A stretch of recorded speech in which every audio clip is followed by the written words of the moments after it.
Hello, Facebook friends.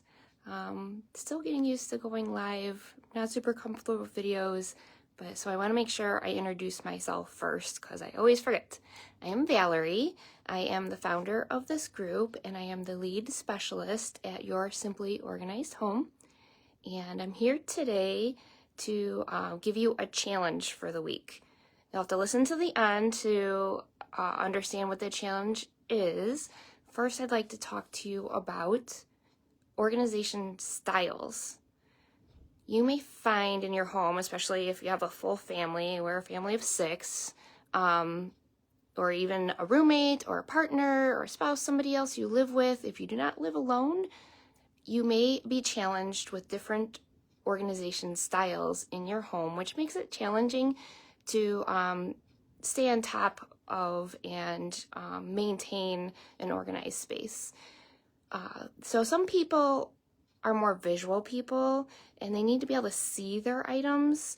They get anxiety because out of sight, out of mind. And so to keep things out in the open helps relieve that anxiety. So open bins, no lids, things like that.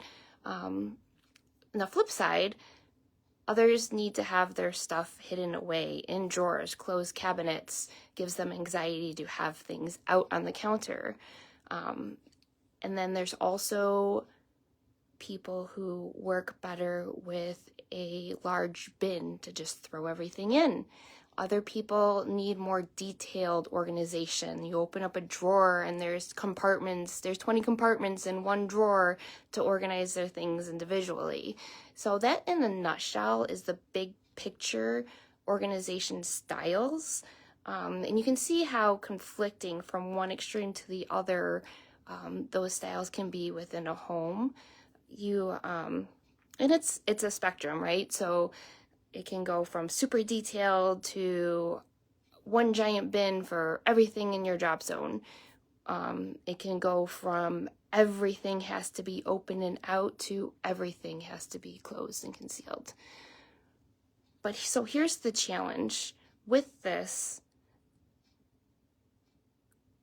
comes the organization style of children and kids. Totally different, right?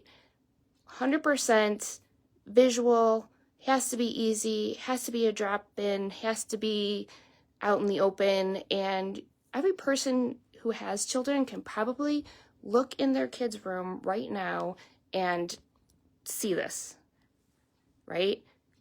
Clothes are covering the floor, toys are in piles everywhere, nothing's put away. They are drop zone organization styles, 100% visual. So let's look at the piles, right? I would like you to listen to your piles. What I mean by this is they're telling you how to organize. Your piles are telling you how to organize.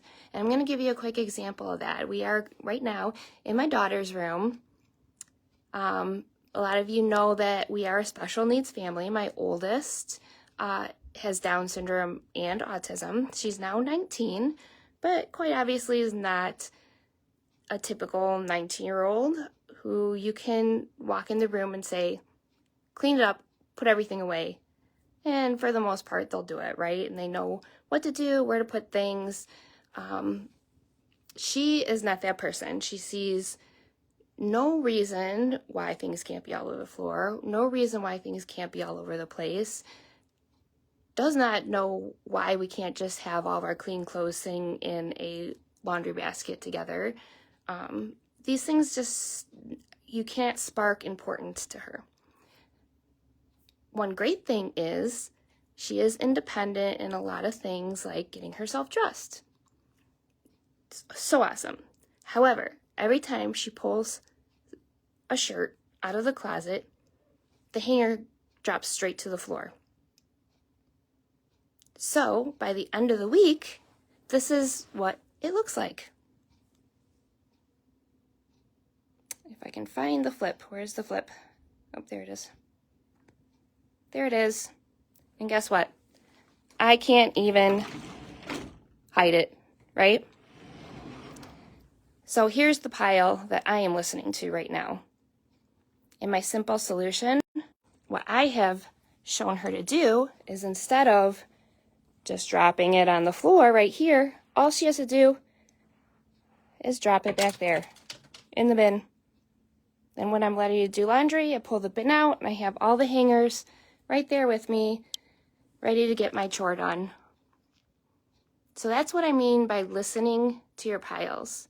So the challenge is, it doesn't have to be in your kids' room, it can be anywhere in your house.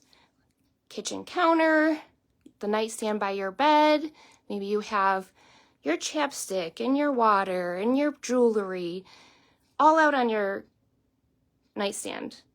Or we all have that spot in the kitchen where things just get dropped, left for later.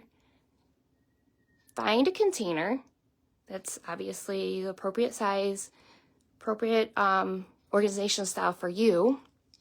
Typically these kind of things where there's piles, it needs to be without a lid. It needs to be easy to just drop and go. Find a container, put it in that spot, put your pile in that spot, and see how it goes for the rest of the week. I would love for you to comment where your pile is. If you're brave, put what is in your pile, share your container, and then at the end of the week, share your experience. How did that change your space? How did it change everything? All right? Any questions? Put them in the comments. Feel free to DM me, and have a great week, guys.